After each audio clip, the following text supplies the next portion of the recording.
Ladies and gentlemen, at this time we're going to begin the funeral services of Dr. June T. Fox. Rabbi Tzvi Engel from Congregation Or Torah, Rabbi Yaakov Devorin, and Rabbi Benjamin Samuels will be officiating. Just as a last and gentle reminder, we ask everyone to turn off their phones, and we do welcome those of you who are joining us via live stream.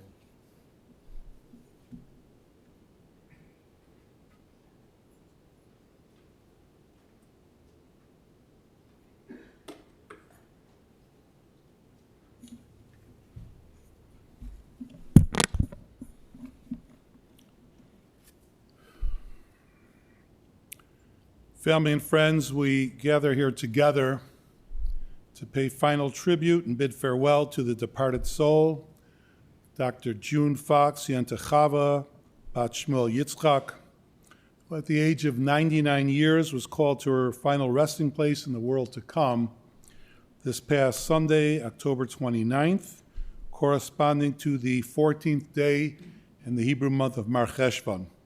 At this time, we'll call on Rabbi Tzvi Engel, the Mardiatra, Rabbi of Congregation Or Torah in Skokie, where Avi and Debbie have been longtime members, and Rabbi Engel will lead us in the parak of Tehillim.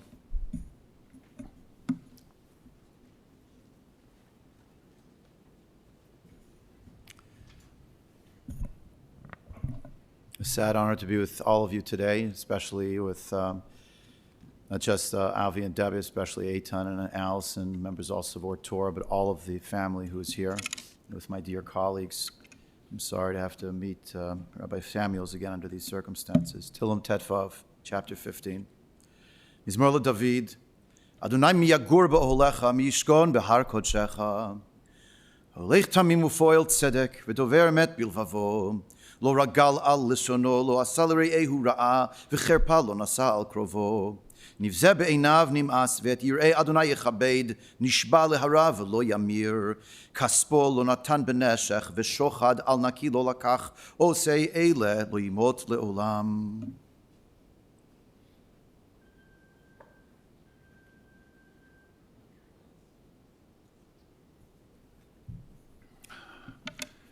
Thank you, Rabbi Engel. I want to acknowledge with great appreciation the time that June's devoted sons, Avi and Danny, spent with me speaking about their beloved mom and about June's life and those aspects of their mom's life that are true tributes and points of great honor to their mom. I learned from them that their mom, June, was an extraordinary woman, and we're going to hear about her remarkable accomplishments and those countless achievements. We're fortunate to have with us today Rabbi Benjamin Samuels, the rabbi of Congregation Sharei Tefillah in Newton Center, Newton, Massachusetts, the shul which was founded by June and her late husband Marvin, and with which they were actively involved since its founding. Rabbi Samuels is unfortunately in town for the funeral of a family member, but his presence here is fortuitous as he'll share a number of thoughts and recollections of June as an active and fully involved member of his shul. Rabbi?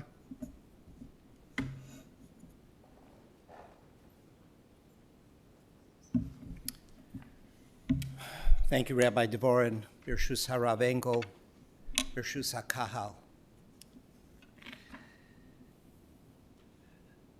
I came to Sharei Tefillah in Newton in its 12th year, its Bat Bar Mitzvah year.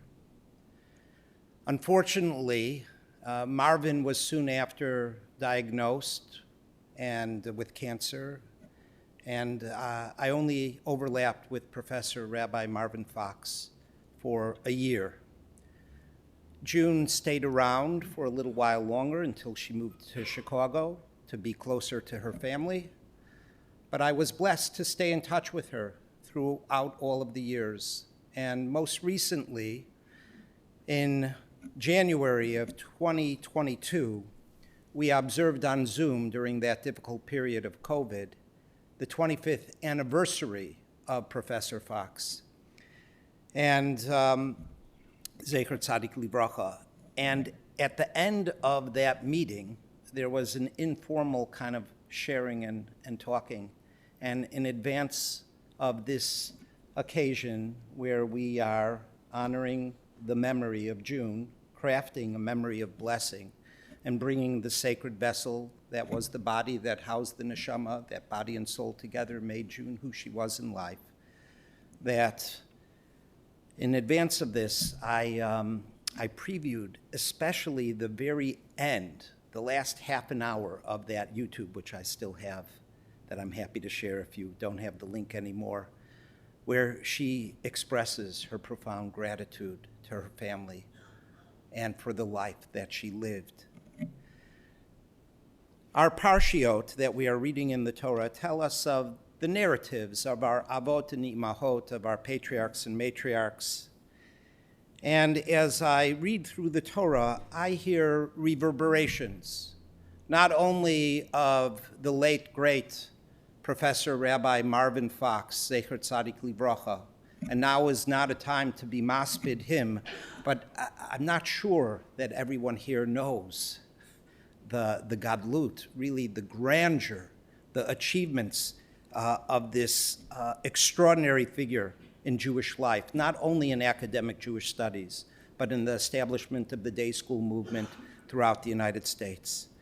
And his equal, fully, just like Sarah Imenu was the equal of Avram Avinu, and the two of them founded our faith and became Av Ve'em Hamon Goyim, extraordinarily just huge personalities and so impactful on our community and on so many students and on so many others. And I read through the Parsha and I hear Abraham say to the three wayfarers who come, Imna matzati chem be'einecha, if I have found graciousness, grace, favor in your eyes, al not ta'avor me'al avdecha, please do not pass from before your servant. Stay, let me provide hachnasas orchim, let me provide hospitality. For those who had the opportunity to know Dr. Fox, June, she was a woman that was full of grace. She was graceful. She was gracious. She was so beautifully articulate. At all times, every phone call, she would compliment you, lift you up, be gracious to you, whether she received you on the phone or whether she received you in her home. Even when I, again, previewed this YouTube of her speaking, she began by saying, I'm so overwhelmed. I don't have the words. I can't really express how I feel. And then she went on to speak with such eloquence, with such grace, with such compassion. She spoke about how precious her family is, how inspiring the memories that you all share are. She was a woman of grace. She was a woman of kindness. She was a woman of compassion. She was a matriarch in the best senses of this word. And then I read in the Parsha that when Avram and Sarah are given the news that they will bring a child into the world, and of course they're in their sunset years, or maybe not in terms of the biblical longevity, but they're in their senior years beyond the normal age of childbearing. And the Torah says, Vatischak Sarah bekirba. And Sarah laughed inside.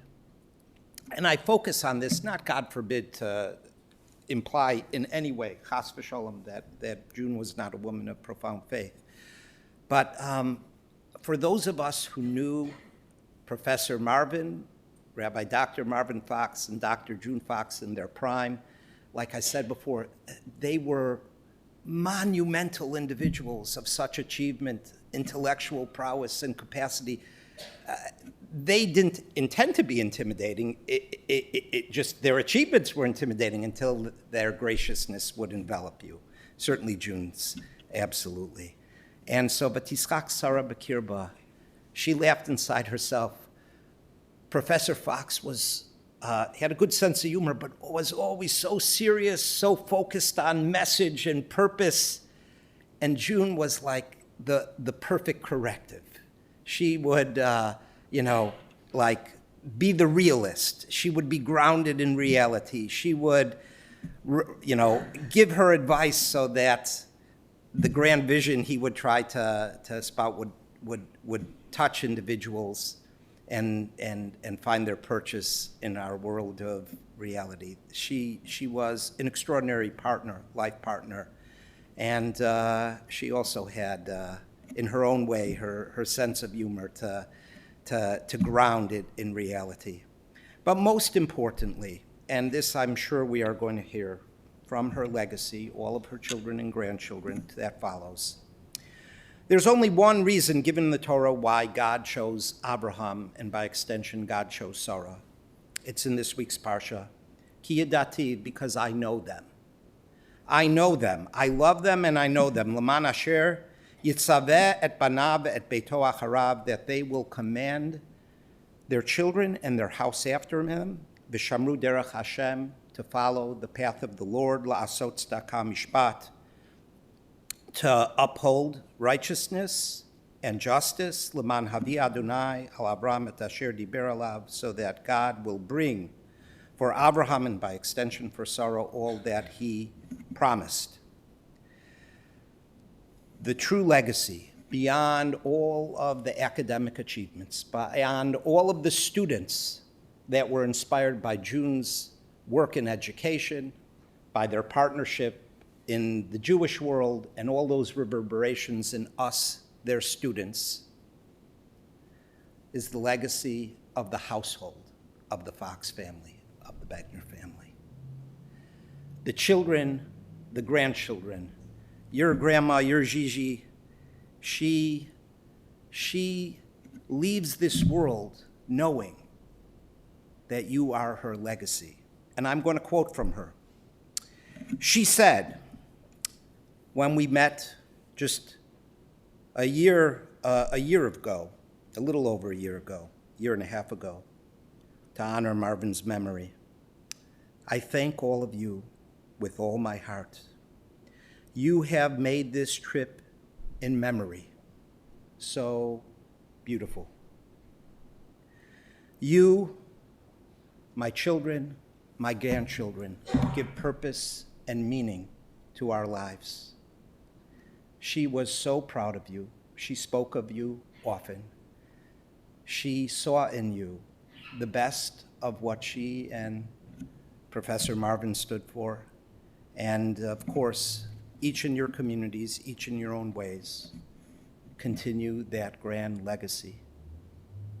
The gracefulness, the independence, and thoughtfulness, and the continuity that you bring to our tradition. May Hashem bless you to continue in that path, B'shamru derech Hashem, and may the grand matriarch, so full of grace, so inspiring, so precious, continue to inspire you as a living memory in your lives.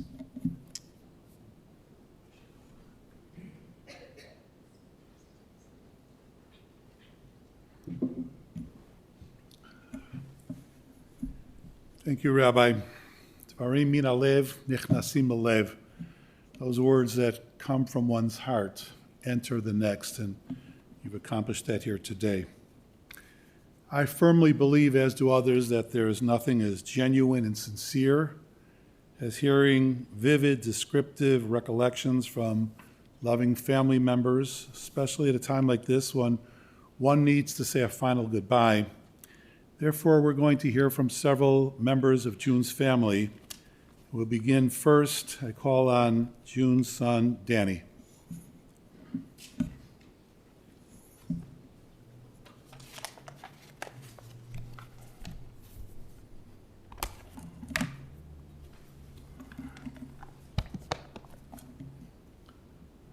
Before speaking about my mother, I first want to acknowledge and recognize some special women who are here with us this morning. My mother's caregivers, Neja, Amalia, Sifa, Zaina, and TJ. We are eternally indebted to you for caring for my mother as if she were your own, for keeping her safe and secure. There's no question that because of the way that you ladies managed her these past years, not only as her caregivers, but as her friends and as her motivators, that she was able to live as long as she did. Words cannot express what you ladies did for her, and again, we are eternally grateful. My mother lived a life that consisted of 4 chapters. Chapter 1 were the early years in Chicago. She was born on June the 1st of 1924, June Elaine Trachtenberg, and she grew up as a youngster during the Great Depression. The daughter of Molly and Samuel Trachtenberg and sister to Lenore, of blessed memory, 4 years her junior. Her parents and her grandmother did whatever possible to ensure that their daughters were highly educated. My grandmother was a music teacher and an accomplished pianist, a talent that she passed on to my mother, who for her entire life had a love of classical music to the degree that she could identify a piece of music and its composer flawlessly. And although my mother would deny it, she herself was a masterful pianist at a very young age. One of her proudest possessions is the Steinway grand piano that sits in her living room, the very piano that she played from the time that she was an 8-year-old child. Her father, who was a veteran of World War I, severely wounded in France, understood the importance of education. As an immigrant, he graduated from law school, and despite the adversity during the Depression years, was able to provide for his family. Untypical of where immigrant Jews lived, my mother grew up in Kelvin Park, graduated from Kelvin Park High School as her class valedictorian and one of a very small handful of Jews in her school. After high school, she attended Northwestern University and she graduated Phi Beta Kappa with a degree in economics. She married my late father, Marvin Fox, at age 19 in 1944. They were cousins. My grandmother, Molly's maiden name was Fox. She and my grandfather, Sam, were first cousins. My dad's parents were first cousins. They were one large family who lived in Korostyshev, a shtetl north of Kiev, and they made their way to Chicago in the early part of the 20th century. Over the years, this immigrant family would gather each month, the Fox family circle. And this is where, as a very young woman, she met my dad and fell in love. Chapter 2 were the Columbus, Ohio years. My dad was a chaplain during the war, and my mother worked as a statistician for the Department of the Army. When the war ended, they moved to Columbus in 1948, where my late father began his academic life at the Ohio State University. The Columbus years were terrific for my parents. They had no family, but they developed a circle of dear friends who became their family, many of whom became our surrogate aunts and uncles. On June 1st of 1951, my mother, whose name was June, born on June 1st of 1924, gave birth to identical twins on her birthday. Pretty amazing and statistically improbable. And let me add how special it has been for us to have celebrated 3 birthdays on the same day for these past 72 years. My dad spent his life immersed in his scholarship. His greatest pleasure was his work. There was no distinction, and my mother recognized very early on that she needed to create her own identity. June Fox was a feminist, a woman's activist, and a career woman long before it was fashionable. She was a woman that wore 2 hats, first and foremost, wife and mother, and secondly, her desire to pursue her own academic interests. So with the encouragement and support of her husband, she took courses at The Ohio State University, receiving her master's degree in economics in 1952. Antithetical to being a feminist, she was devoted to my father, to her children before anything. I would say almost to an extreme. She literally served my dad. I have memories of her bringing him his tab cola every evening in his study. I have memories of her untying his shoes and putting on his slippers. Memories of her after we came home from shul on Shabbos, of her bringing him the chopped liver scraps and gribbinus as he sat in his easy chair before we had Shabbos lunch. She constantly would say, "Marvin, what can I do to please you? Marvy this and Marvy that." She allowed my dad to pursue his academic work with total freedom, and when he wasn't at the university, he was in his study in their home. It was she who managed the house, did the cooking, the cleaning, the parenting, the carpooling, whatever it took. It was never too much for her. But as I said, she was a women's activist, and in the ensuing years, she continued her coursework and ultimately received her PhD in the philosophy and history of education in the mid-1960s. She wrote her dissertation amazingly in 9 months, large portions of which were published in key educational journals. She became a professor at The Ohio State University and the College of Education, and then for a few years worked for the state of Ohio in their Department of Education. My parents had a wonderful life in Columbus. It was a great place to grow up, to raise children, and culturally, my mother rarely missed a concert at the Columbus Symphony, or an art exhibit at the Columbus Art Gallery, or a play or an opera. And she spent years each Sunday taking Avi and I for piano lessons at Mr. Wilson's. Theoretically, Avi and I having inherited the family music gene. Not quite sure what happened wrong with Sherry and her piano talents, or lack thereof.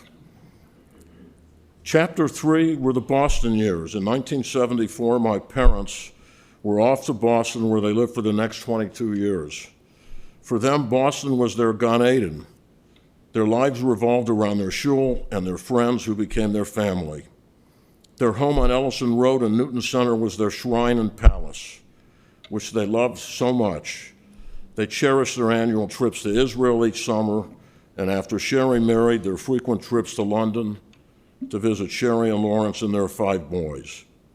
After settling in Newton Center, my mother was appointed as professor of education at Lesley College. She rose through the ranks and eventually became dean of the graduate school.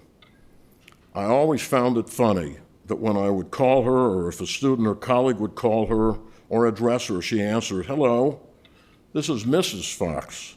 How can I help you?" Not as professor or as doctor, but as Mrs. Fox. Again, the central theme in her life. The June who wore 2 hats, the career woman and activist, but first and foremost, the wife of Marvin, the mother of her 3 children, and ultimately the grandmother of 11, the great-grandmother of 25, and very recently becoming a great-great-grandmother. Until later, I never really knew of her work at Lesley. Barbara and I were a young married couple living in Dallas, Texas. My mother never promoted what she did, an article that she might have published. It was really always about my dad and his accomplishments, or about her children and grandchildren and their accomplishments. Her grandchildren, of course, all smart, some even geniuses, but she loved them all unconditionally. Boston, for my mother, was a cultural haven, and she got great pleasure out of living in a city that had so much to offer in the music and the arts. And she even was once in a while able to get my dad, amazingly, to accompany her to a concert or to the theater. She retired from Lesley in 1994, and shortly after, my father took sick. She totally devoted herself to his care and comfort, and he sadly passed away in 1996. She decided to move back to Chicago after being away 50 years. And as much as she loved her home and her community, it was most important to be with her family and with her beloved sister, Lenore. As a quick footnote before moving on to Chapter 4, in 1997, Lesley College did 2 things for my mother. They conferred upon her the rank of Professor of Education Emeritus just 3 years after she had retired. And to honor her accomplishments and contributions, they endowed and created the annual June Fox Lecture Series. Chapter 4, the final phase of my mother's life, was spent in Chicago as a 72-year-old widow completely on her own. She sold her home, packed up her possessions, dealt with the 13,000 books that were in her home, which is a story in itself, and she was off to Chicago in 1996.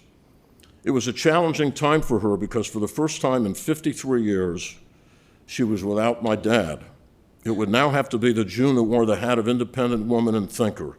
She would have to establish her own identity and live her own life. For the first 6 or 7 years, besides her immediate family, her life was totally focused on her dear sister.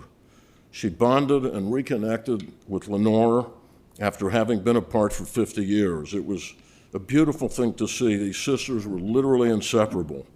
Lenore, like my mother, was a student of the arts, so during these years they attended numerous concerts at the Chicago Symphony Orchestra, the Lyric Opera, ballets, theater, and most of all, lived at Ravinia during the summer months. Lenore even got my mother to venture out for the first time in her life, to do things that she had never done during the first 3 chapters. Lenore took her to Florida each year. They went on cruises. She even started wearing pants, never having done so because my dad didn't like pants on women, and also because she was very traditional in her own way. In the ensuing years, my mom became entrenched in the Institute for Retirement Learning at Northwestern University. This became the focus of her life and created structure to her week, attending courses, many of which she facilitated. Through the ILR program, she developed close friendships with other retirees at the Institute. She really loved it, whether it was a course in the reading of the New Yorker magazine or in the study of the history of the South. She was in her element. As she got older and no longer able to drive, she stopped attending the classes, which saddened her a great deal. In this final chapter, for the first time since the Columbus years, my mother was able to live in a city where she had 2 sons and their spouses, 3 of her 11 grandchildren, and 10 of her 25 great-grandchildren. And being with her family gave her the ultimate in pleasure over and above anything else. She developed an amazing relationship with Barbara. There was never a time that I spoke to my mother that she didn't tell me how much she loved Barbara and how fortunate I am to have Barbara as my wife. I'm forever indebted to Barbara during these past few years, particularly for spending one-on-one amazing quality time with Mom. The weekly lunches, the story that they shared almost to the very end. My children and grandchildren have been truly blessed to have had Grandma Gigi in their lives. They will cherish their many memories of Gigi, the Shabbos dinners, Thanksgiving, Pesach Seders, birthday and anniversary celebrations, Yom Tov dinners, time spent with her in Lincolnwood, listening to her stories of her youth, of my dad, her grandparents, over and over again, but they never tired of being with her. On the contrary, they were energized by their Gigi. And that now brings us to the end of Chapter 4, her Chicago years, 99 years of life, a true Renaissance woman who had an incredible breadth and depth of knowledge of literature, of history, music, culture, Judaism, Israel, and politics. Nothing that she wasn't an expert at except technology, where she would say, how could a woman with a PhD and all of my credentials not be able to figure out how to use a computer or a cell phone or even a remote control? Yes, 99 amazing years for which a book can be written. I want to conclude by recalling an event that I attended a few years after my mom had moved here into Chicago. In 1997, I had the privilege and honor of attending the inaugural June Fox Lecture Series event at Leslie, an evening that I will never forget.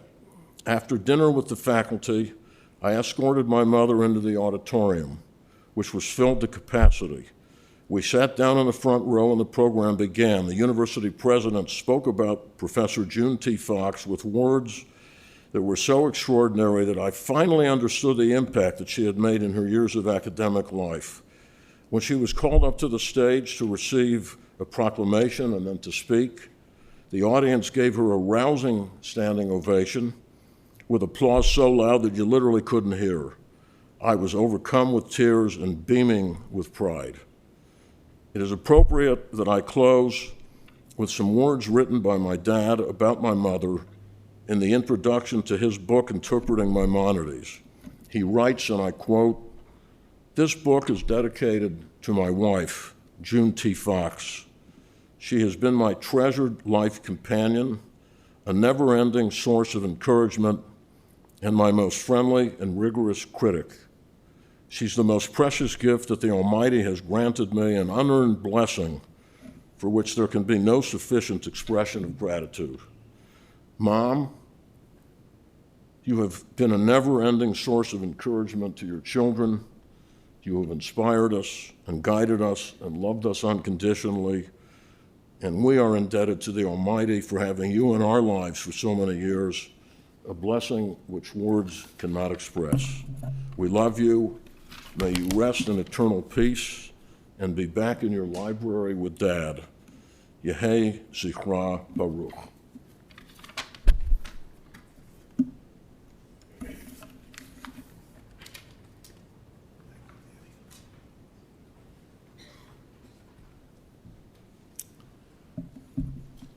Thank you, Danny. You spoke beautifully.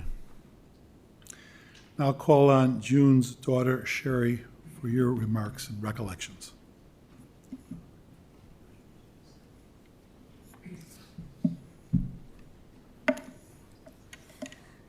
Imi Morati.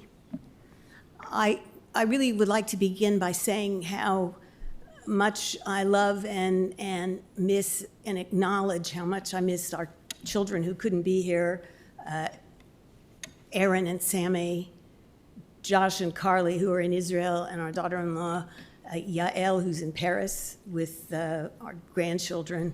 I know you're here, and Grandma loved all of you so much.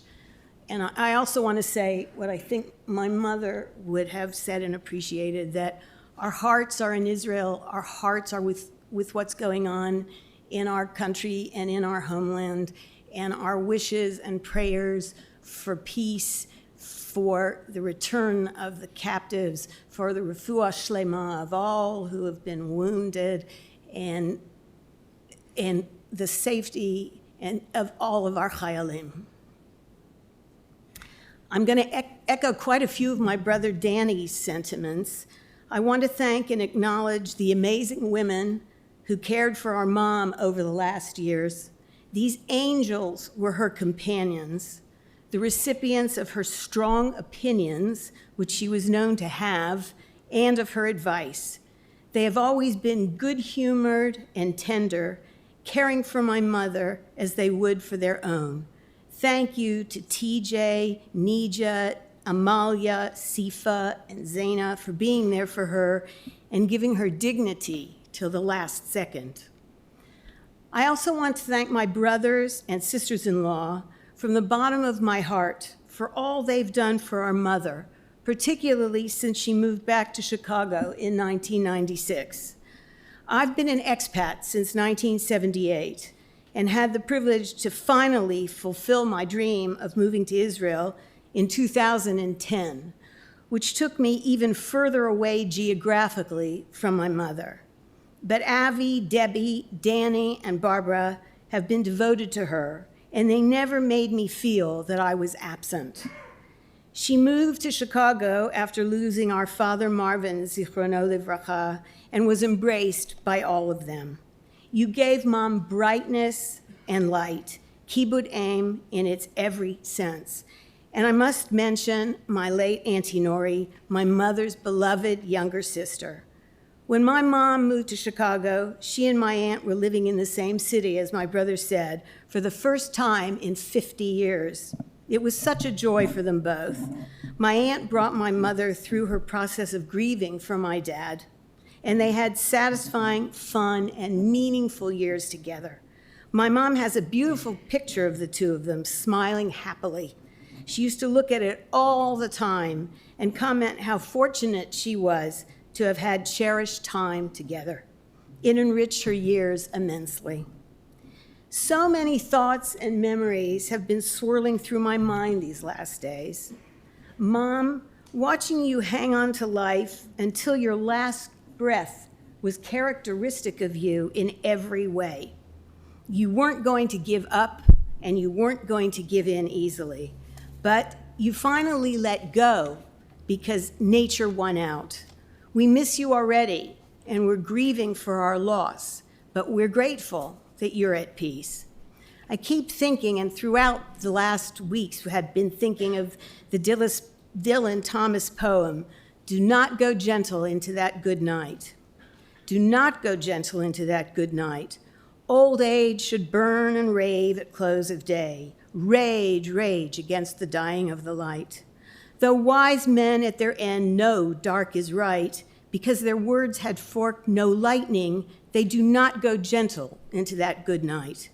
Good men, the last wave by, crying how bright their frail deeds might have danced in a green bay. Rage, rage against the dying of the light. Wild men who caught and sang the sun in flight, and learn too late they grieved it on its way. Do not go gentle into that good night. Mom, you did not go gentle into that good night, because that would have defied who you were and how you lived your life. I kept wondering how I could possibly give a eulogy for you. What could I say that would encompass 99 years of the extraordinary you? Lawrence, whom my parents loved as a son, has read and remembers nearly everything that my dad wrote. He reminded me of an article of my father's about Rav Soloveitchik as a maspid. Mom, I'm sure you read it and approved it pre-publication, as you did everything that Dad wrote. My dad writes that according to the Rav, a hesped has two separate but related functions. It must cause us to feel deep sorrow over the loss we have sustained, and it must make us aware intellectually of the depth and the significance of that loss.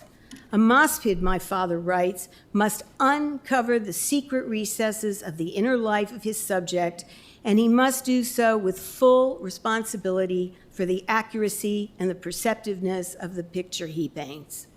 That's a very tall order, and I don't believe I'm really up to the task. Can you climb into the secret recesses of someone's inner life, even your beloved parents? Mom, how can I sum up a woman who was such a multifaceted personality, who played so many roles, who inspired, influenced, and helped shape the lives of so many people? You were first and foremost, as Danny said, a loving wife, mother, grandmother, and latterly great and great-great-grandmother, the matriarch of 5 generations. That's not a bracha that everybody has.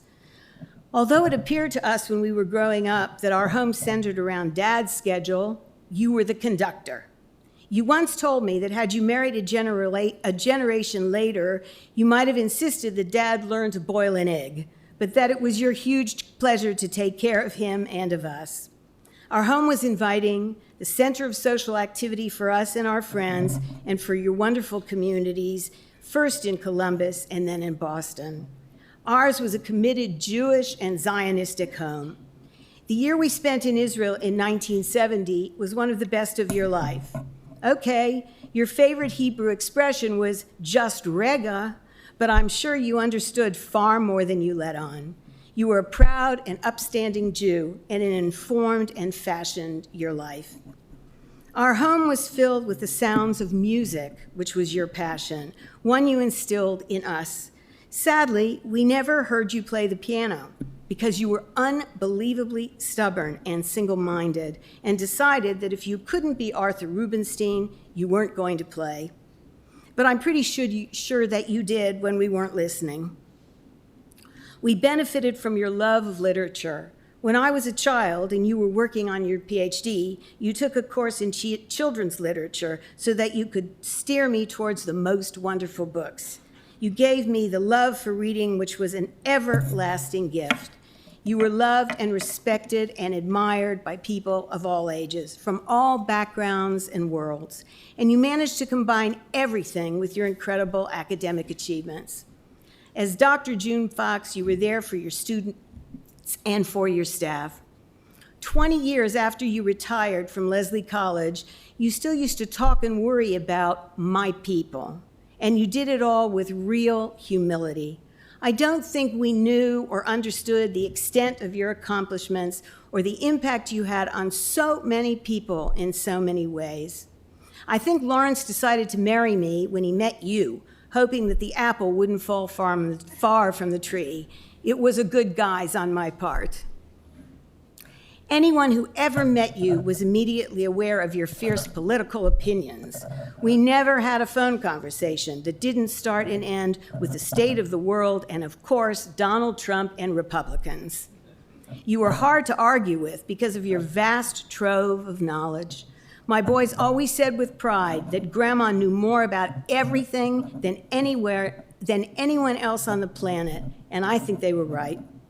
You and Dad had such a beautiful relationship with the Begner bunch. Sadly, he passed away when they were still young, but you have been such an important part of their lives. You read their essays and those of their friends who always sought you out. They thank you for their university careers and for fulfilling so many of their ambitions. You were their cheerleader, visits, phone calls, letting them know that you believed in them. You listened to them and were interested in the minutiae of their lives. And when you had something to say, you said it. Beards and long hair never went down well, but you loved them anyway. Smart was very important to you, one of your favorite words. Each grandchild felt valued, special, and loved. They still introduced themselves as Grandma's favorite. You all were. Mom, you were also a legendary letter writer. You bemoaned the age of technology and the lost art of letter writing and communication, and that was one new frontier you weren't willing to tackle. There are people literally all over the world who tell me that they have saved and treasured your letters and that they read and reread them periodically. These are essential pieces of you, Mom, held in so many people's hands and hearts. It was because of you that I insisted my boys write 3 drafts of each bar mitzvah thank you note so that it was perfect. I just thought to myself, what would Mom say if they were below par? I could go on for hours trying to characterize and portray you.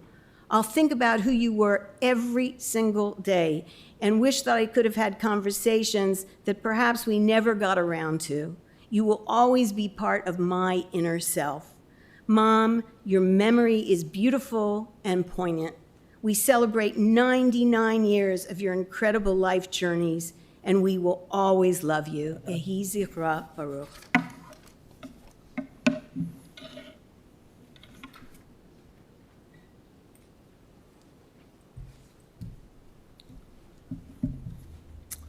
Thank you, Sherry. Also spoke just beautifully. I'll call on June's son, Avi, for your remarks and your recollections.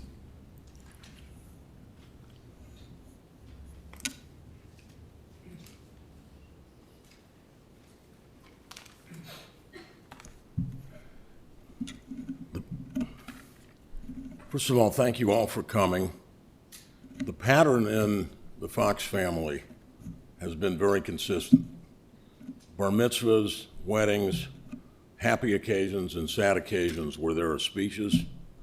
The first 2 speakers are generally Danny and Sherry, either one or two, who come in with very well-prepared remarks. And the third speaker, who comes in perhaps with a few scratches, stands up here after hearing everything that he was about to say and walks to the plate and says, well, what am I going to say now? And so if I repeat a few things, please bear with me.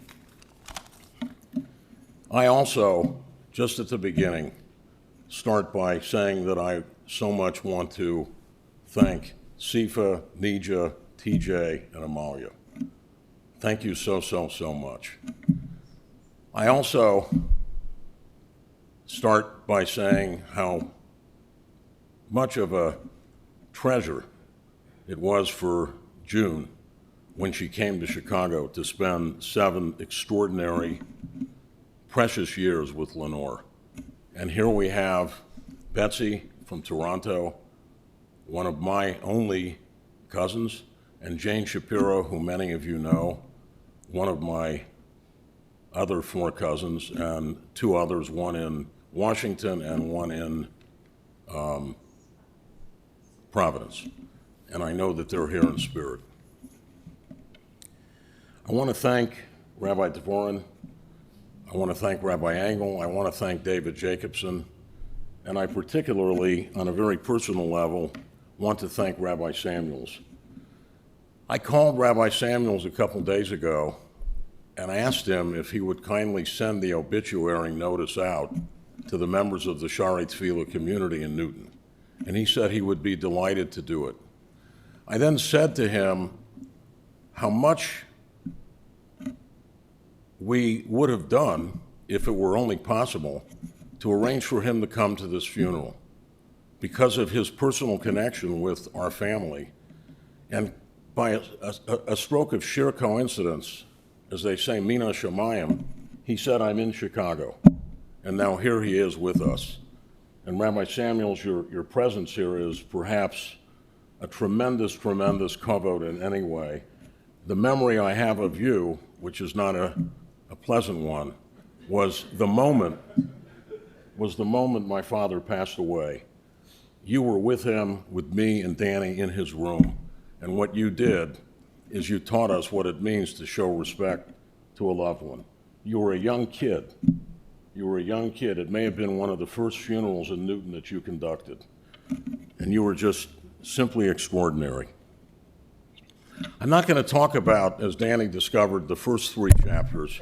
I'm going to spend a few minutes to talk about the last chapter, and I'm really going to focus upon the epilogue, perhaps, of the last chapter, because we've really already reviewed these chapters. I don't need to talk about her love of music and her love of art and her love of reading and her projects of reading where she would decide, I'm going to read all of Shakespeare. That would be a reading project that she would take on over a summer. I've never read, I don't remember even reading one volume of Shakespeare, let alone being way up in the 80s and saying, this is going to be my new project. So it's amazing, Mom, how you manage to take on those kinds of almost fantasy-type projects. This Northwestern program that she was at when she came here was extraordinarily important for her. It gave her an identity. She came to Chicago and knew nobody. And I look here in this room and would suspect that most people in this room never knew her, never saw her. There are probably substantial numbers of people on Zoom in Boston, some who knew her, in London, some who knew her, in Jerusalem, some who knew her. And so it's not so easy to try to, in a personal way, convey some thoughts about her to people who didn't know her. So I hope you'll allow me to share some very personal things in my mind, in my head, that I have experienced, we have experienced over these last very few weeks with our mother, June. June valued her independence and her self-esteem and her dignity. And as that independence and dignity began to diminish, it didn't make her happy. She became, as she deteriorated, a totally different June. It made her very sad that some of the things that she always did and took great pride in were things that she could no longer do. She had a hard time coping with this level of aging, and who would have ever believed the level of aging that continued until she was 99 years old. I remember, by the way, just a thought, a few days ago, June had a dear friend who's today is 104, and they had a conversation a few days ago on the phone and talked to each other about how much they loved each other. A 99-year-old talking to a 104-year-old. It was really a remarkable moment.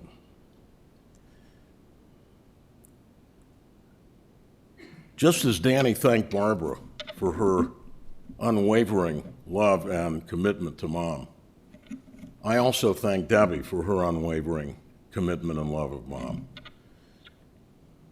I don't think anybody really understands, except Danny and I, what it really means to have a Debbie and a Barbara whose commitment to their mother-in-law wasn't just because they're married to us, it's because they loved her. And she knew it, and they loved her, and she loved them. One of the things that happened every single day of the week is that my daughter Amuna, who's not here, would put in a call daily, as she does to a number of people. And Nija or Amalia would answer the phone. The first call came to either Nija or Amalia, and she would say, "My dad is coming over to see Grandma. Will you make sure that you have the jar of pretzels and the Diet Coke with ice ready for my dad, so when he comes to sit with my mom, he'll be able to spend time with her." And then the conversation would then transfer from Amuna to my mother. And while it was not long, it was so incredibly meaningful for Amuna to have that day-to-day conversation with her grandmother. It grieves me to think that this particular little tiny thing, a daily conversation with our daughter Amuna and this grandmother, was one of the major highlights of Amuna's day, and sadly to say, it's just not gonna be able to be continued. I just want to share, strangely enough, three very, very interesting things that occurred over the last 6 to 8 weeks. I don't think I've mentioned these to Sherry or to Danny. This is a personal experience that I have had with June over the last 6, 7, 8 weeks that I'll never forget. There were 3 things that she told me every time I spoke to her and every time I visited her. 3 things. The first thing she told me is that from the minute my father met Debbie, when Debbie was 16, he loved her. She never said that to me 2 years ago, 6 years ago, 8 years ago.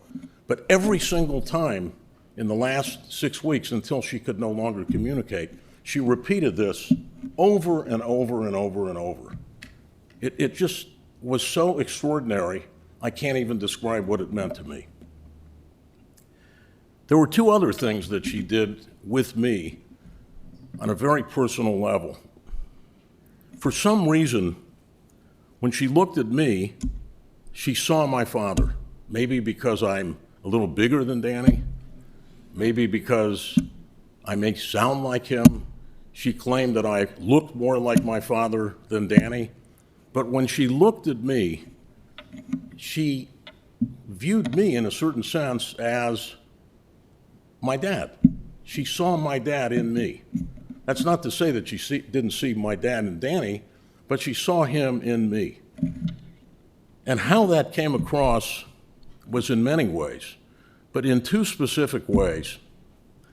She spent so much time with me, speaking to me about what I do as a patient advocate, and talking about the fact that I do this because my dad, and many people don't know it, devoted his life to helping people in need, people who were sick, reaching out to him, people who were poor, needing help.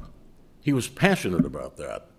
And she saw that in me because that's what I do as a patient advocate. And the point is that I don't think she was necessarily talking to me about what I do, but by looking at me and talking to me about what I do, she was really talking about what my dad did, if you follow what I'm saying. The last thing that she constantly did with me over these last 6, 8 weeks, almost without stop, is she constantly compared me in my role now as a docent at the Illinois Holocaust Museum as a teacher, just like your father. Your father would have been so proud. You became a teacher, you're just like him. And these 2 particular things, the teaching like my father and the helping people like my father, while they mean a great deal to me, I think they meant a great deal to her because she knew that these were manifestations of my dad. I just want to take another couple minutes and share with you a couple things about the last period of days in her life. These are visions which I hope I won't remember for long, but there's a couple of them which were quite extraordinary. Here's a woman laid out in a hospital bed, under hospice care, hasn't eaten in days, hasn't drunk in days, under the influence of hospice care medication, mostly sleeping, and when she wasn't sleeping, waking up and becoming very agitated, moving around, not talking much, being cared for by these extraordinary angels, and obviously, to some extent, being surrounded by some of us, almost at all times. Now, can you imagine? She woke up on Thursday in the late afternoon. She woke up. She's lying in her bed. We thought she was coming towards the end. She wakes up. It was almost like a staged performance. And she looks around and she sees all these people standing around her bed. And she says, "Is this a fairy tale?" And she says, "Is this Barbara?" And Barbara goes up to her and touches her. "Where's Debbie?" And Debbie goes up to her and touches her. And then she starts talking about the library. "I'm going to the library to be with Marvin." She starts talking about riding her bike when she was a little girl with Auntie Nori. And we're going to get to ride our bikes again. She then says, "Oh my God, I look like hell." Right in the middle of this speech. "Oh my God, I look like hell." And we start saying to ourselves, there's no way that this woman is leaving the world. She's alive and well. And then she closed her eyes. Then the weekend continued with a Friday night Shabbat at her house, with Kiddush, with Eishes Chayil, with all of this. And then it continued on Shabbos. And finally, on Sunday morning, she very peacefully left the world. This, I would say, rather agonizing final journey, what it represents, at least to me, and I'm sure to other members of my family, was the fact that this was a woman who cherished every single second of her life. Even when she didn't even look like she was living, she was still alive and managed somehow or other to take another breath and another breath. And as we were hoping and praying that she would just sail away on her journey in peace, she kept on schlepping along because she wasn't ready to leave. And now she finally has. And so, Mom, first of all, I want to ask you for a mechila. I know that there are many things that I did right, and I know there are many things that I didn't do right. I don't have to tell you what they are because I know what they were, and I hope you'll forgive me for them. And I'm not going to suggest that you didn't do anything that was wrong to me, but if you want to ask me, I offer my mechila to you as well. It's weird, but because I'm 5 minutes older than Danny, I'm now the patriarch of this family. A number of people who wrote emails and texts saw in the obituary the fact that there is now a great-great-grandchild in June's life.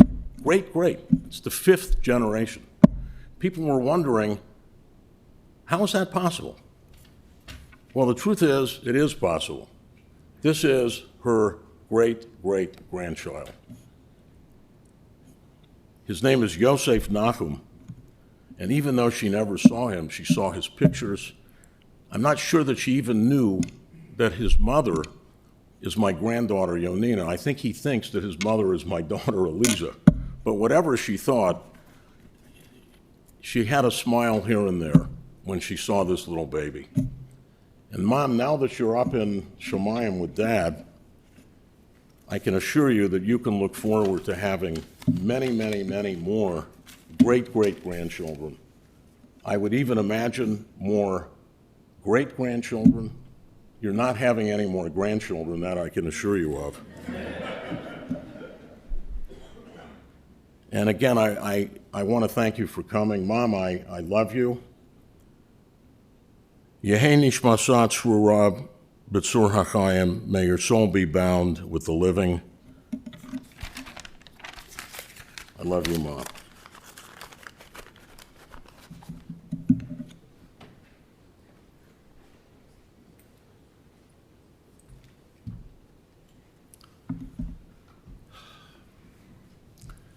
Thank you, Avi. As with your siblings, you all spoke from the heart and descriptively. The grandchildren are going to come up and speak in groups. I call on the first group, that is the coupling of Amy and Naomi, to come forward, offer your remarks.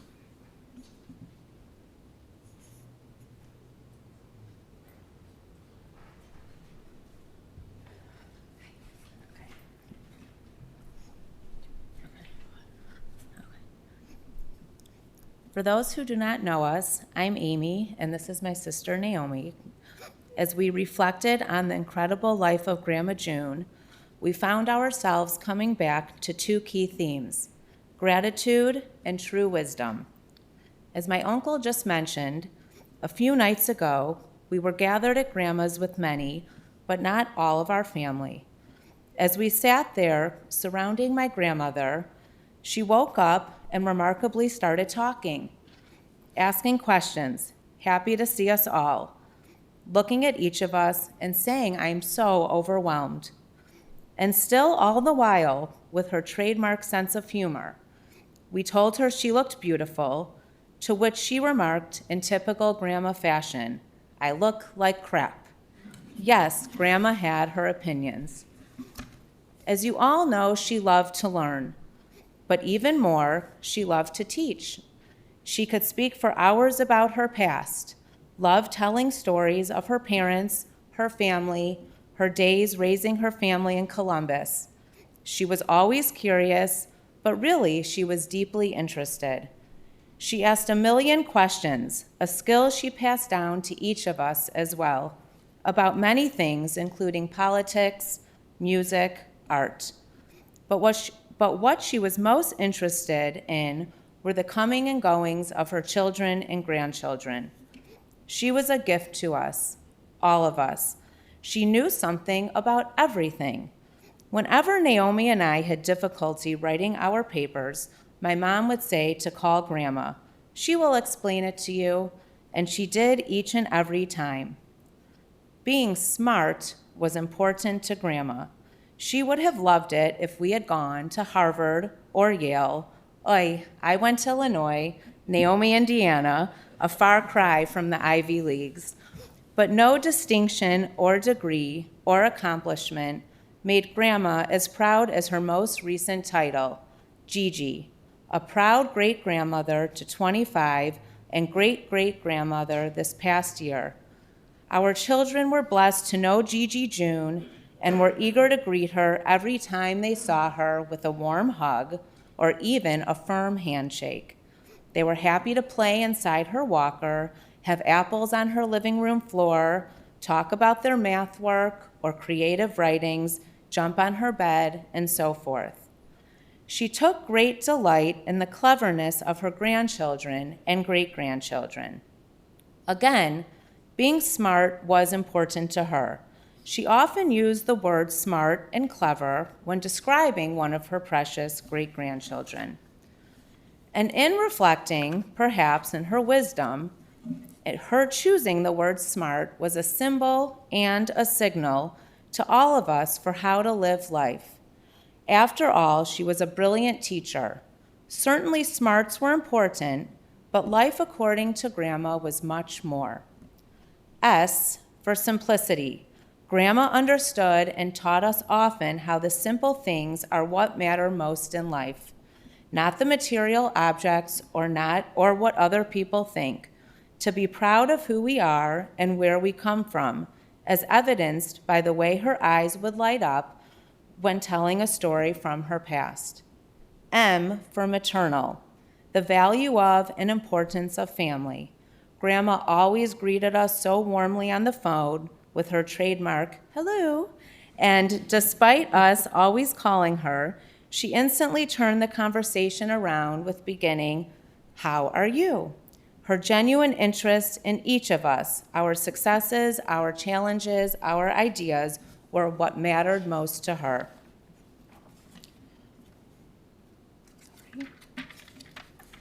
A for articulate, the power of her words, whether written, spoken, played musically. Grandma was a master communicator. She inspired all of us to be better people, better thinkers, and better listeners. R for Renaissance. As you all know by now, Grandma broke barriers and challenged the status quo. She was a leader and believed strongly in her convictions to make the world a better place. Her example of strength and courage serve as a lesson for all of us to follow.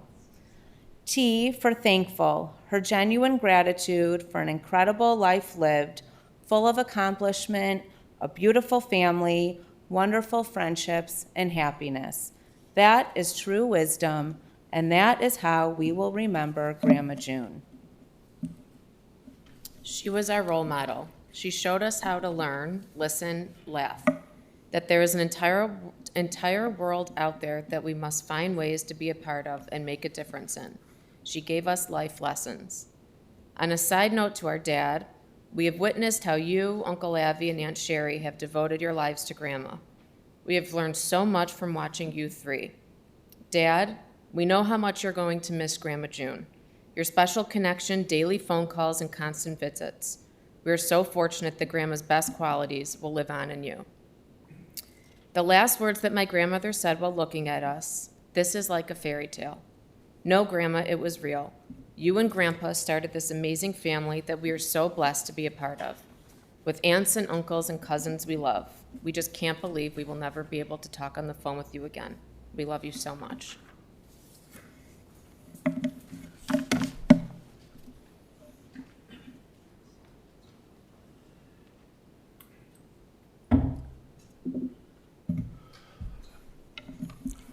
Thank you, girls.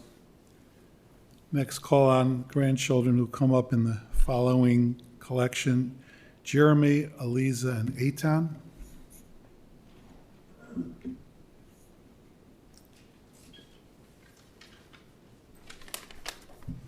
Thank you.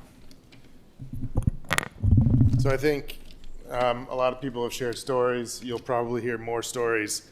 They only gave me a few minutes, so I'm going to actually not tell any stories. I'll leave the stories of her incredible life to the others. I think you've heard and you'll hear more about just what kind of giant of a woman my grandmother was and the impact that she had on so many people over generations, a huge impact. But without a doubt, I can say with conviction that the people that she impacted the most are us, her grandchildren, me, my cousins, my siblings, and all of her great-grandchildren. And since our grandfather, Marvin, passed away 26 years ago, Grandma, or Gigi, as you now know, her other name, has been the glue that has kept our extended family so close. This has been an incredible blessing for all of us. Frequent visits to her apartment, all of us visiting all the time, all 11 grandchildren, 19 including the spouses, 25 great-grandchildren, from the oldest to the youngest. Her apartment was like a revolving door. We were all always coming and going, and she loved to tell each of us about our cousins, what they were doing, how their jobs were going, and who they were dating, about their children. She was truly so proud of every single one of us. It was always a treat running into a cousin or two at her apartment, particularly the ones who were in from London or Israel, and also the Chicago clan. It happened frequently. We celebrated holidays together, always enjoying each other's company. Grandma is the reason why our family has managed to stay so close. Our cousin's WhatsApp chat is affectionately called June's Jewels. It's remarkable when you step back and look at this legacy. A beautiful family, everyone getting along and always showing mutual love and respect and kindness for each other. Grandma gave us this incredible gift, and while she was alive, I don't think a single one of us ever took it for granted. She was our jewel. As the oldest grandchild, I want to make an appeal to my siblings and to all of my cousins who are here and the ones who unfortunately were not able to make it today. And I just want to say that, we all know that Grandma gave us so many gifts, and now it's our turn. Let's give our dear Grandma a gift. Let's commit to staying close to each other, to continue to celebrate happy occasions together, bar and bat mitzvahs, weddings, birthday parties, and being there for each other in difficult times. Let's build on this incredible legacy, not only for our generation, but for many generations to come. Grandma's legacy. Let's make it even more amazing. It's up to us, and I'm looking forward to it. So when she's looking down from heaven, she can beam with pride and see a beautiful family, her legacy, her jewels, happy and together. Grandma, may your memory be a blessing. We love you and miss you.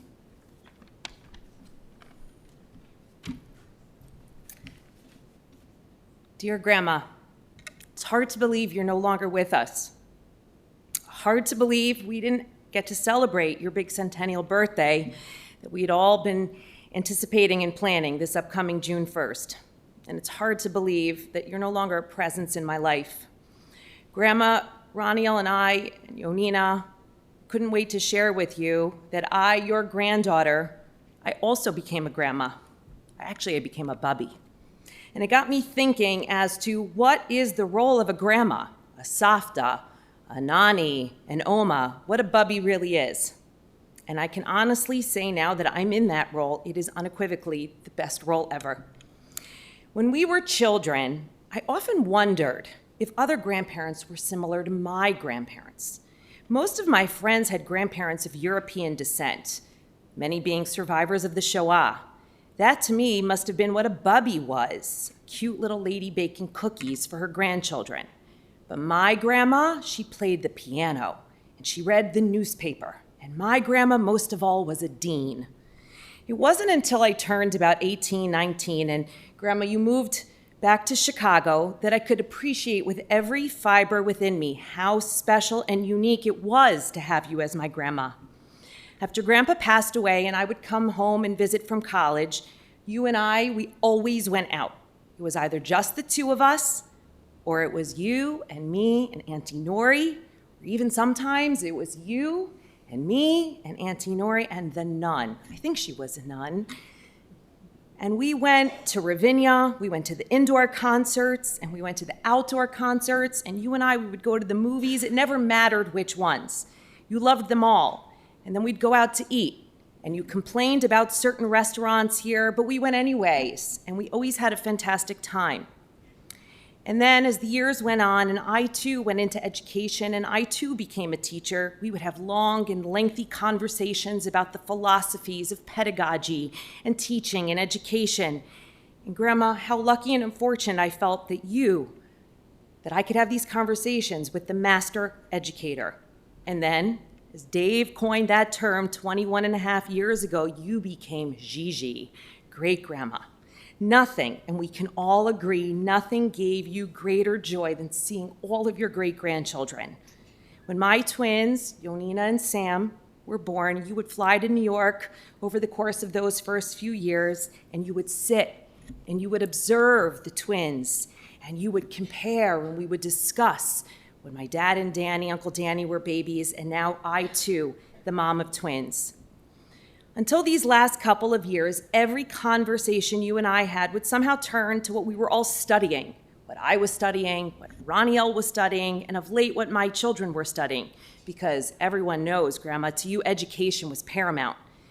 When I came to visit you just this past June 1st to celebrate your 99th birthday, after we had a beautiful lunch, you and I and Sam sat in the living room and we talked, and you told a story I had never yet heard. It was a story about your grandmother and how she had a remarkable educational journey.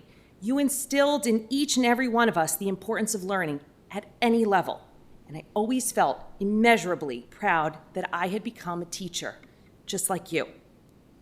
Your name, Yenta Chava. Yenta coming from the word yentel, loosely translated as genteel and noble, and Chava, as Hashem, as God said to Adam, the Aim Kol Chai, the mother of all living.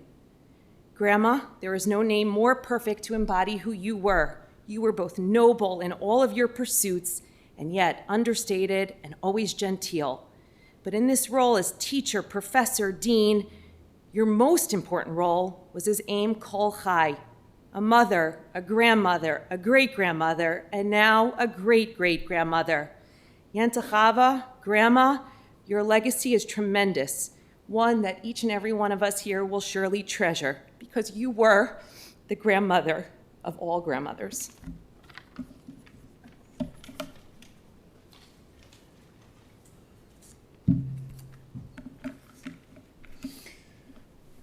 You alluded to Auntie Nori and Grandma. I just want to point out the fact that there aren't a lot of people in this room who attended a football game played by Peyton Manning. My grandmother did. Over the past 6 weeks, I learned the meaning of Kibbud Av V'Aim.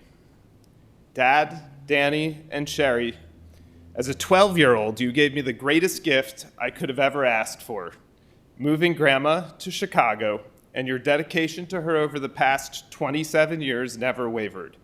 Your commitment to Gigi has given your children and grandchildren the most incredible memories, and so I stand here proudly as your son and nephew to say thank you. In 2006, I began my career in advertising and received the following note from Grandma right before I started my job. She said, "A new job, a new century, a new career, all coming about at the very same time. It must be exciting for you to be standing at the threshold of this world's phase of your life, and how fortunate for me to be here to see you conquer the world." My job at that time was selling train advertising in New York City.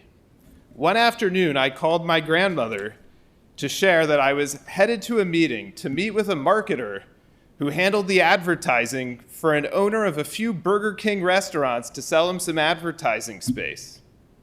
The following day, my father called me and said, "Eitan, I spoke to Grandma and she told me you just met with the chief marketing officer of Burger King. Is this true?" And I exclaimed, "No idea where she got that from." This was a common theme with Grandma. If we were waiting tables at a restaurant, my grandmother would tell people we managed it. If we were just starting our career in law, we were already junior partners. Or if we were a teacher, we suddenly were part of the school's administration. I often think back to that story about meeting the Burger King executive and realize that Grandma saw something unique and special in each of her grandchildren that we did not see in ourselves. Grandma wanted all of us to conquer the world, and all we wanted to do was to make her proud. One of the many skills that my grandmother instilled in us was the art of public speaking. It was her specialty. As we have all heard a few nights ago, surrounded by children and some of her grandchildren, Grandma gave her final speech and remarked how her life has been a fairy tale. As you have heard today, my grandma's life was indeed a fairy tale, and I, along with my wife, Allison, and our kids, Eli, Aaron, and Dylan, feel so fortunate to have been able to have had a role. I end today the same way I ended every conversation with my grandmother since I was a little kid. Grandma, I love you, and I can't wait to see you again soon.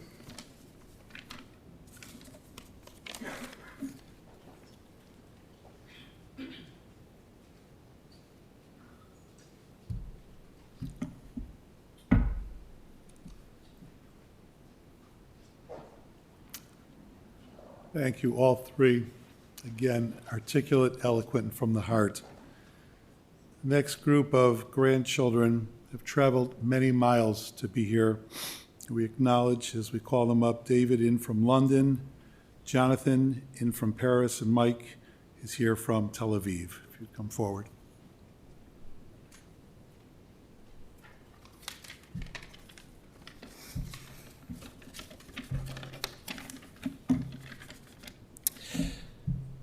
Good afternoon, everybody. To briefly introduce myself, my name is David, second of 5 sons to my grandmother's daughter, Sherry. I feel so lucky to be able to be here, along with two of my brothers, Mikey and John. My two other brothers, Aaron and Josh, are unable to be here today as they are with their families in Israel, together with their wives, Sam and Carly, and John's wife, Yael, who's in Paris. Not my sisters-in-law, but my sisters. I know you're all heartbroken not to be here with us right now, and so today I speak for us all. And as far as I'm concerned, you're standing here next to me. Growing up English meant that our grandmother didn't exactly live around the corner. She wasn't picking my four brothers and me up from school or making us dinner each week, but yet she proved to be one of the most important influences my brothers and I had. And despite being geographically separated from our daily lives, was completely inherent within every aspect of it. As a child, her and I would write weekly letters to one another. And as we got older, my brothers and I would talk to her every week on the phone for often an hour at a time.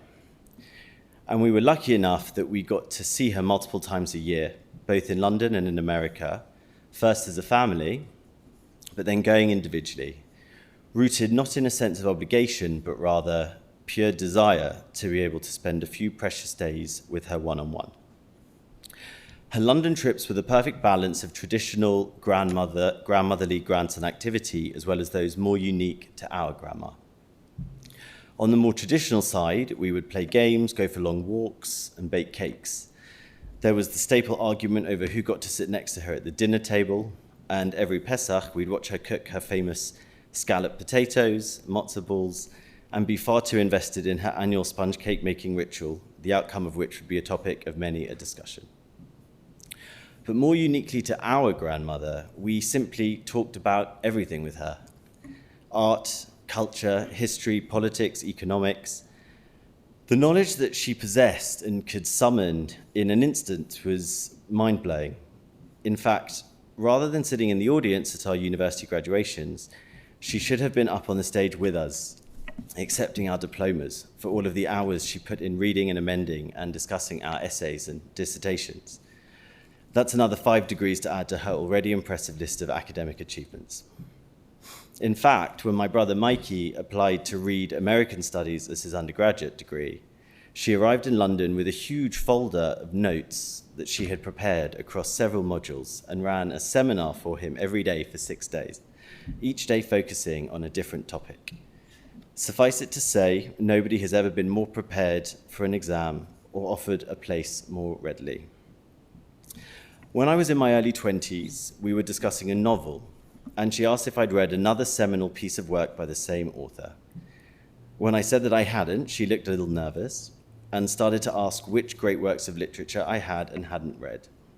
After realizing there were some serious gaps in my education, she instructed me to get a pen and paper and dictated a list of great works that I was to read, spanning those of Russian, English, French, and American literature.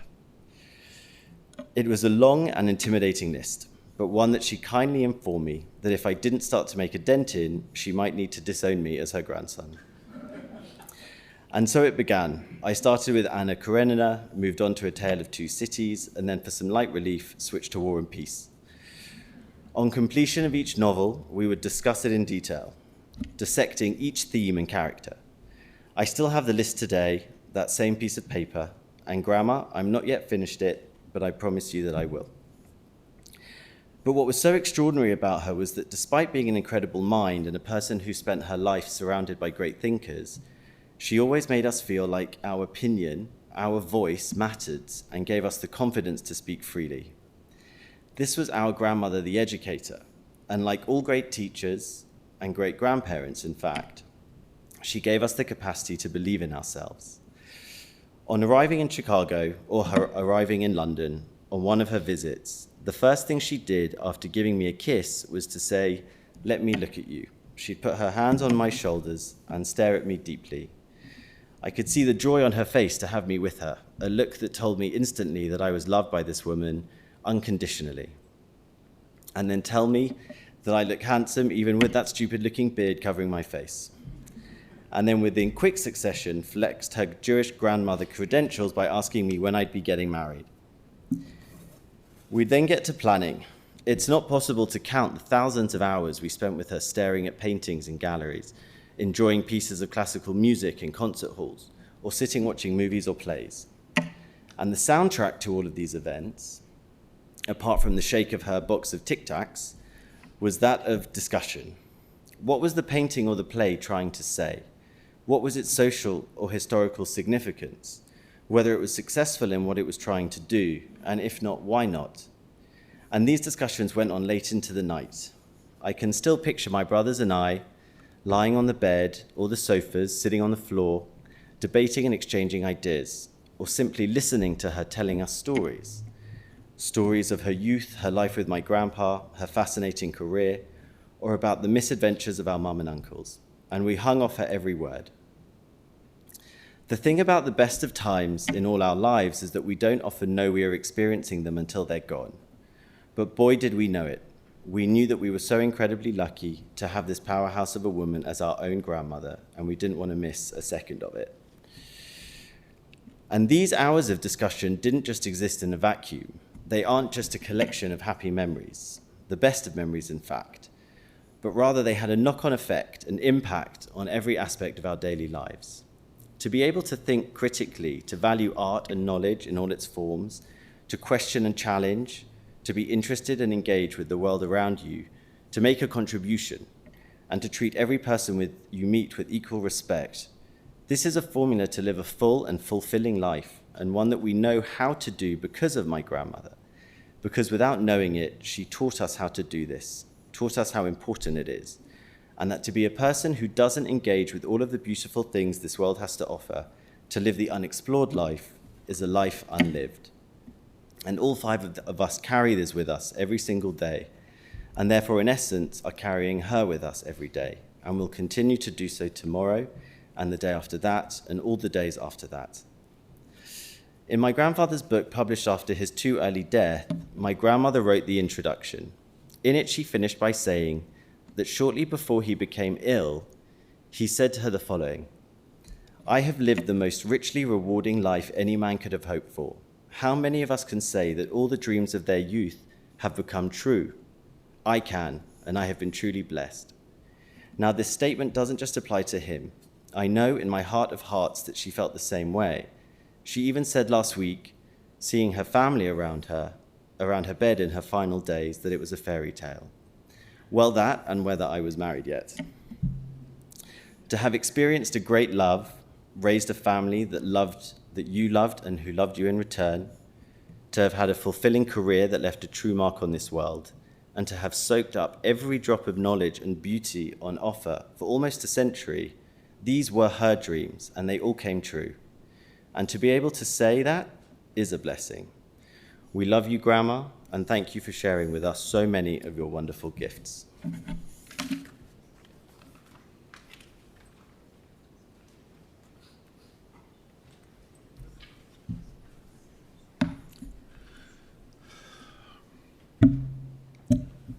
Thank you, David. Everyone who has spoken, every generation, spoken from the heart, articulately and descriptively, really painted a picture.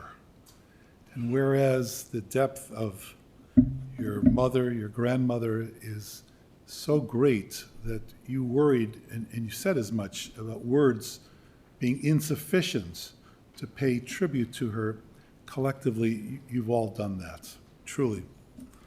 There should be no doubt that the full, memorable life of Dr. June Fox, Yenta Chava, Bat Shmuel Yitzchak will long be spoken about with love, with fondness, with respect, and especially with great admiration. We ask HaKadosh Baruch Hu, Almighty God, to send a measure of healing and comfort to June's loving family members and friends, to her loving children, Avram and Debbie, Daniel and Barbara, Sherry and Lawrence, her cherished grandchildren, Jeremy and Miriam, Aliza and Raniel, Amuna, Eitan and Allison, Amy and Ben, Naomi and Brett, Aaron and Sammy, David, Joshua and Carly, Michael, Jonathan and Yael, to her loving husband of 53 years, the late Marvin, to her 25 great-grandchildren and the blessing of a great-great-grandson, to other family members and relatives, to her legion of friends, to all those who were touched by June in her lifetime, whose lives were made better and more enriched by her, we say in the Hebrew, Tehei nishmata tzuror b'tzor chaim. May her dear departed soul be bound up in the bonds of eternal life.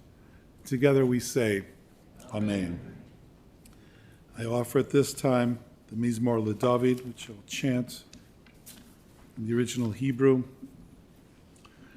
Mizmor LeDavid, Adonai roi lo echzor, binos desheyar bitzeni, al mei menuchos yanaleni.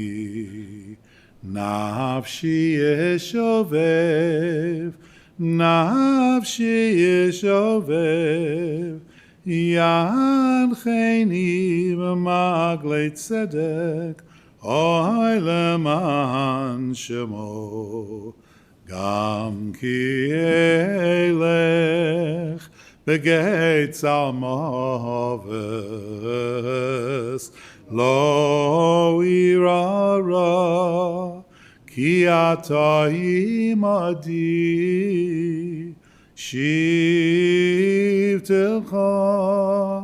umishantecha, shivtecha umishantecha, hema yenachamuni, Taroch lefanai shulchan, Taroch lefanai shulchan, Taroch lefanai shulchan, neged sorerai, Dishantav Hashem en roshi, Dishantav Hashem en roshi, Dishantav Hashem en roshi, kosi revaya,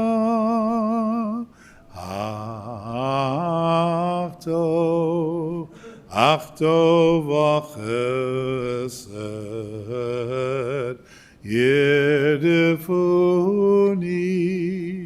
kol yemei chayoi, Vishavti, Vishavti beveis Adonai, Vishavti beveis Hashem, Liorech Yamim. We conclude the service here at the chapel with the memorial prayer, the Kelmolei Rachamim, for which we'll call up June's loving, devoted son-in-law, Lawrence, who will chant the Kelmolei Rachamim for us. If it is not a hardship, I would ask you to please rise.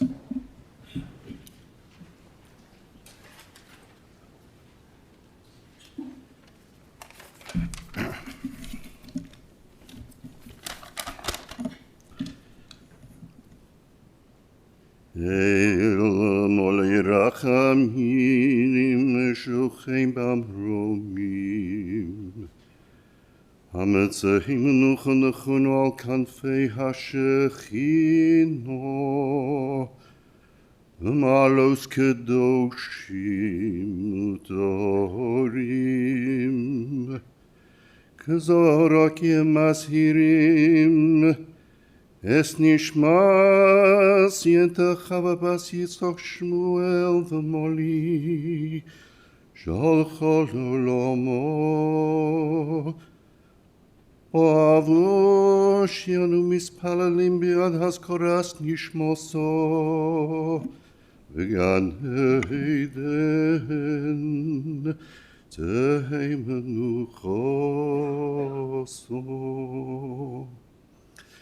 Ochein valo rachamim yastireho b'seisek nofo l'olamim. Yitzro hachayim es תשמוסו, אדוני יהוד החלוסו, ושונוח ושלום על משכבו, ונאמר אמן.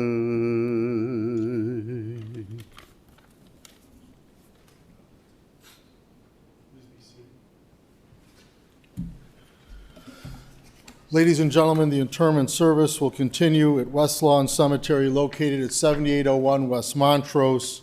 For those of you who will be driving in the funeral procession, the procession will be forming in our parking lot. Please obtain an orange safety funeral sticker placed on the right-hand side of your windshield. Have your bright lights and hazard lights on at all times. For additional measures of safety, we will be providing a car in the back of the procession to hopefully keep other cars from entering the procession. Please use your horn liberally as you're going through the intersections. Please do not speak or text on your cellular phone while driving to the cemetery. For information about Shiva, please consult your service folder, and memorial contributions to JUF Emergency Fund or United Hatzalah of Israel would be appreciated. For those of you who are joining us online, all that information can be found on the funeral home's website. At this time, I invite those of you who've been asked to serve as pallbearers to please come forward. And I ask everyone to please rise and stand in place as we escort the casket of Dr. June T. Fox from the chapel. Then you may return to your cars. For those of you who are going to the cemetery, please keep in mind we need to be there at a specific time. Please go directly to your cars.